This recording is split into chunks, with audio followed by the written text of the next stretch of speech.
Gentleman from Florida is recognized. Mr. Speaker, I yield 5 minutes to the gentleman from Arkansas, the Republican leader of the National Resources Committee, Mr. Westerman. The gentleman from Arkansas is recognized for 5 minutes. Thank you, Mr. Speaker. Today I think about when my 4 children were young. They're stair-stepped, 2 years apart. They used to have competitions in the backyard. They would race from the patio to the elm tree and back. And I would stagger the starting time, let the youngest one go first, then the next to the youngest, and so on. And by the time they touched the tree and came back, it turned into a real competition, a photo finish a lot of times. We've all competed in games whose outcome has little significance in life. But, Mr. Speaker, we're not facing an insignificant competition in our future. We are in a race of ideologies. The stakes are as high as they can be. We are literally in a struggle for the future of Western civilization, of democracy, of representative government, of human rights and freedom. Mr. Speaker, this isn't a matter of competing. It's a must-win scenario. And quite frankly, I'm aghast that this majority thinks that we only need to compete. Losing is not an option. Our attitude must be to win. If we lose, humanity loses. I believe freedom-loving Republicans, Democrats, independents, and people all across the world want America to win. I'm disappointed that the Speaker and this majority have once again dropped a massive bill that could and should be bipartisan, but instead is a cloak for failed Build Back Better policies that lie dead in the Senate. Mr. Speaker, you and I have a rendezvous with destiny. We will preserve for our children this, the last best hope of man on earth, or we will sentence them to take the first step into 1,000 years of darkness.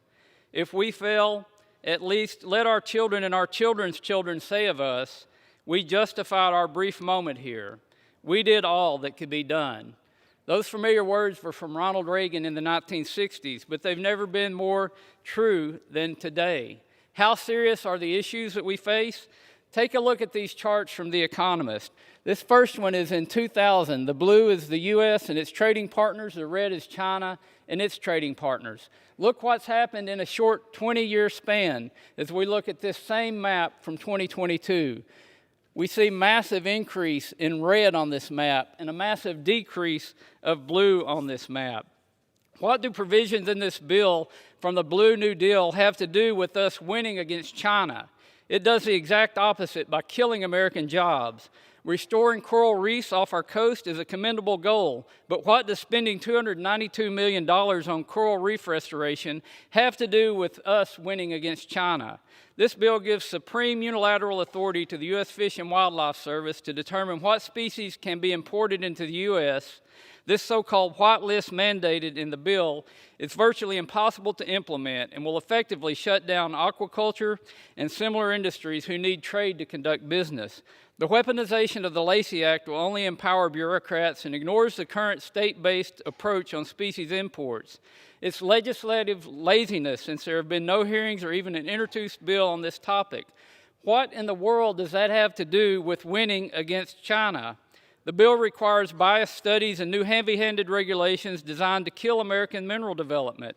Mr. Speaker, how can this majority propose this bill while the Democratic administration continues to illustrate incompetency by killing American energy and jobs and even pulling mining leases in Minnesota that could create jobs and supply resources for the very policies on electrification the administration supports? This only shifts wealth and jobs to China. How does that help us win? It reminds me of my kids' races, where the majority is trying to handicap America and give China a head start. What we should be doing to have a winning strategy, we should be working together on real issues to assure that America wins. We should be strengthening diplomacy and trade with our allies and create a solid Western Hemisphere alliance to ensure that America wins. We should be developing our resources and jobs to help America win. We should be part of the solution and not the problem. Americans and freedom will win if we let them. As I close, I want to remind you of a fable by Aesop, The Eagle and the Arrow. The eagle was struck by an arrow, and as he lay on the ground, he looked back at it, and he said, "Alas, I have been wounded by an arrow that was feathered with my own plume." Mr. Speaker, We cannot afford to put more plumes on Chino's arrows. I oppose this bill, and I yield back. The gentleman from Florida reserves.